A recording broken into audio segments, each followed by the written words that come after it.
Hello there, what is going on everybody? Today we are going to be doing some weathering for terrain. We're going to be using these shipping containers from Monster Fight Club, and I am going to be basically showing you how to turn this into weathering shipping containers that look like this. I've been doing this for quite a while now. I've got quite a bit of these shipping containers that that Monster Fight Club has sent me with the ship, the cargo ship, and I decided, you know what, I want to do all of them, and I've done a few of each, but I want to do all the rest and turn it into a big shipping yard, and that's a long project. And the first step is to do this. I also have some decals. We're going to be doing weathering. We're going to apply some graffiti to these, and we're going to go through the whole thing and see how they look together. So if you're interested in this, you want to see more, you can click that subscribe button. You can just watch the video. You can like the video. You can do whatever you want. Subscriptions are now 50% off. So in addition to being free, they're also on sale. So, you know, you can click that subscribe button down there if you're interested. Plus, we're still doing a $25 Amazon gift card giveaway. You just have to be a subscriber and leave a comment on this or one of my videos. It's as simple as that. These make for excellent terrain for all of your miniatures games. They'll work well with Star Wars Legion. They also work well with, of course, the Monster Fight Club's combat zone for Cyberpunk. So you can check that out as well. I've got lots of videos on both of those games, and we're gonna go ahead and get started. All right, so we want to get started, and as you can see, I have plenty of these to do. We're gonna start with one, and we're gonna go from there. Now, one of the first things that I will recommend is to wear gloves, and I'm going to best demonstrate why to wear gloves by not wearing any gloves, because you're gonna see just how I destroy my hands in the process of this video. And I'm gonna try to be careful, but it's not going to work out that well. So I've got a dirty old palette here. I've got some Vallejo black primer. Now this is airbrush primer. You can use it in here. I'm going to use it with a rag. I've got some old dirty rags. These are old filthy rags that I've used, and I've used this one before. You can tell with all of the black on there. That's how we got all these. Now, because this is already got some paint applications and stuff on it with the names of brands and things like that, I don't want to just prime it with a rattle can primer or an airbrush primer. If you want to preserve the logos and things that are on these, then you'll still want some primer on there, but we're going to put it on very thin. We're going to rub it in with this right here. Now, one of the other things that we can do is we can distress the paint a little bit. So we take an X-Acto knife and we can come and rub some of the, again, we were trying to weather it, right? So we can come in here and we can do some of these things. We want to put some scratches on there, just some normal wear and tear. And if you're doing a batch job of these, you might want to do some a little bit lighter and some a little bit heavier. You know, and then make sure you kind of blow that off. So that's very, very little bit, just a little bit. You can do it sideways too. Doesn't always come out as smooth if you do it sideways, but you can do this. The goal is just to take a little bit of this off, not very much, just a little bit, and make it look like it's been moved and rubbed up against other shipping containers, or the weather has been rough on it as it has been on the boat for so long. So simple like that. There we go.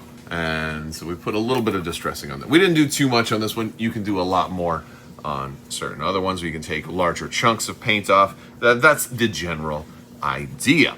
The next thing we're going to do is we're going to get this. I'm going to put a little bit of paint here in the middle, and then I'm going to basically take my rag. I'm going to dip it in there and start rubbing it in.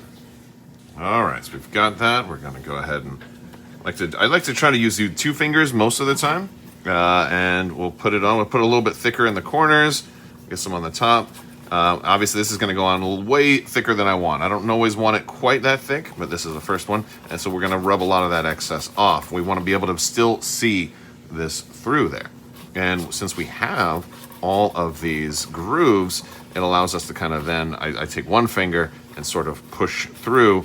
And as you can see, we're getting some, you know, some grime, and a very thin light coat of primer in there, which will help some of our other rust effects and other things like that stick very, very well. And so now you look at the front there, we see, and again, you can put it thicker in some areas, lighter in other areas. You can put it a little bit lighter over the center logo, and we're good to go. And we can keep doing that for different parts. You definitely want to get the door really well, because the door gets handled the most. It's going to have the most fingerprints and greasy palms touching it and all that other stuff like that. So there we go. And we're just going to rinse and repeat that over the whole thing. We're not going to do the bottom, because the bottom's not going to get seen. We want to definitely get this before it dries, though. So, yeah. And as you can see already, I'm getting this stuff because it goes right through, right? It goes right through the rag. So that's why you want to wear gloves, because then I got to go wash my hands, and this is going to, by the time I finish, this is going to start to dry. You know, we'll take a look at the hands at the end of the video. All right, so I've gone and done all the sides here, and once it dries a little bit, once it started to dry, but not completely dry, I want to take a drier part of the rag and just start rubbing off a little bit, some of the raised areas, like so.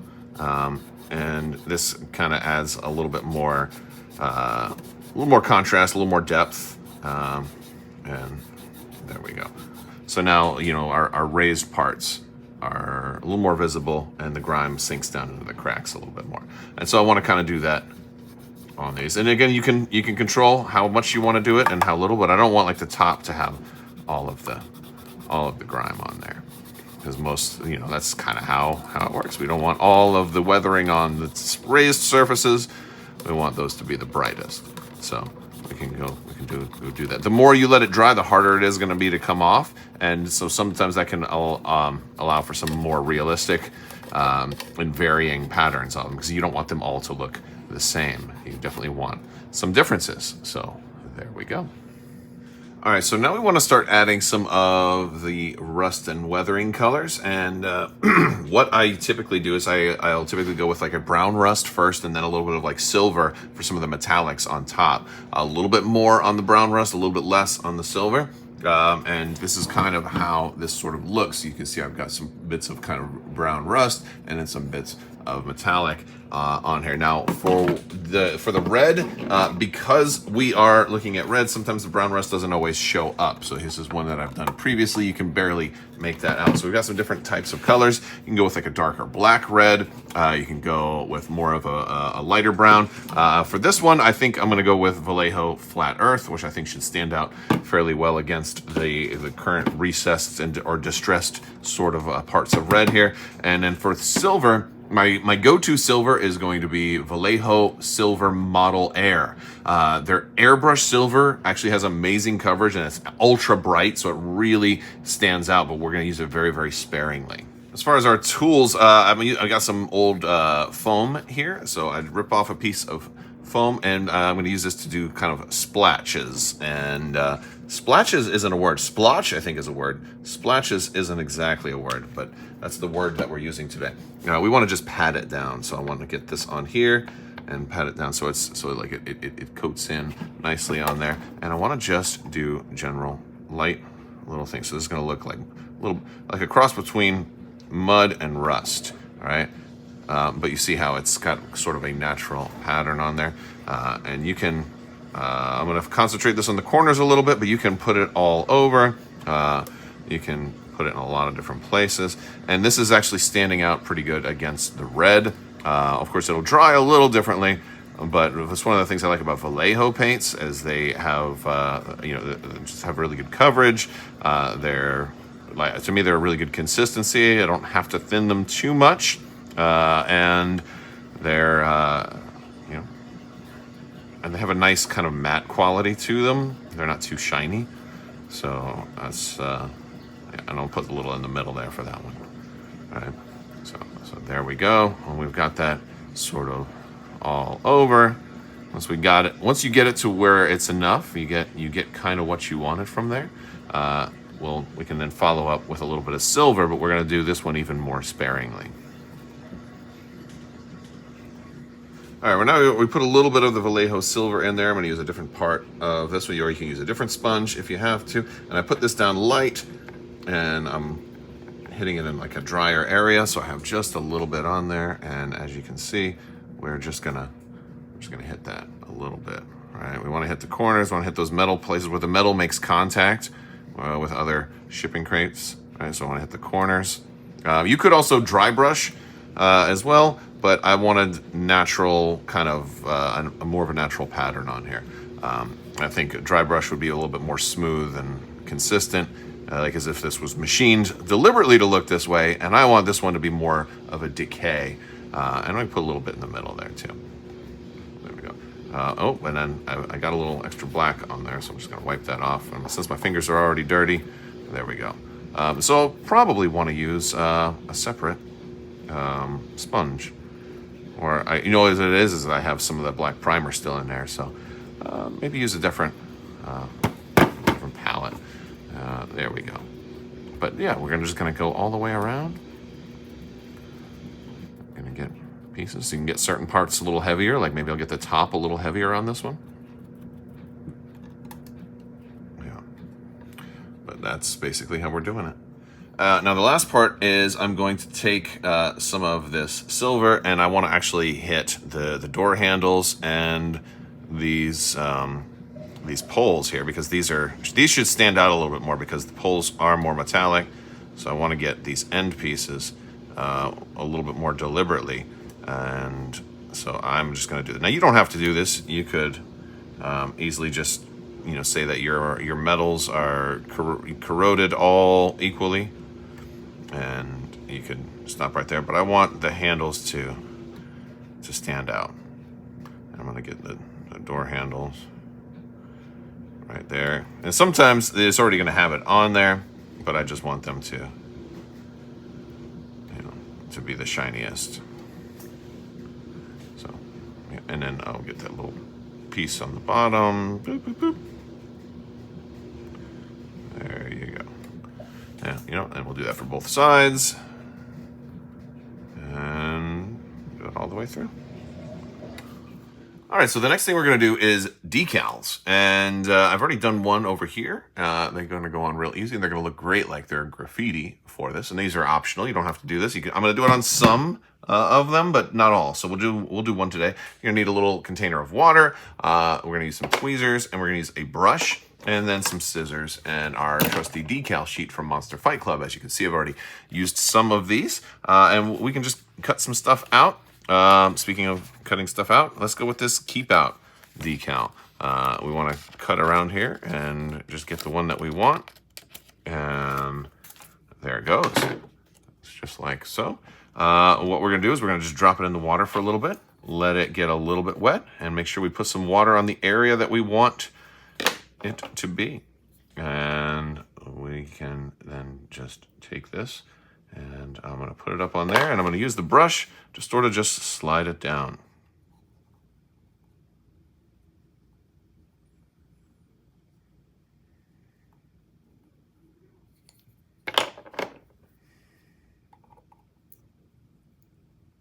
There we go. And now that's perfectly on there, and then that will dry just perfectly cemented to the side, just like that. All right, one down, about 20 or 30 more to go, but that's basically it. We've done our weathering. We've got a couple more here. I've got lots more that are already done and lots more that still need to do. I'm about 3/4 of the way done with all of the shipping containers that I've got to do. And then while I was at it, I went ahead and put some decals on some of the other ones. You can put them on the sides. There's some that are even more subtle, like little approval seals and stuff like that might show up better on a light one. I don't know why I did a black decal on a black shipping container, because sometimes we make choices that we can then say, you know what, I'm going to paint over that and do it better next time. But big thanks to Monster Fight Club for providing all these extra decal sheets and making this possible. If you guys want to check out any of the shipping containers, I'll have a link to Monster Fight Club's website. They have some of the most amazing terrain out there that really can help you build worlds. And plus, these are super fun because they actually interconnect, so you can build with them once you're done, and then kind of create things where we can go this way, and they can go up higher. And again, these interlocking systems all work together.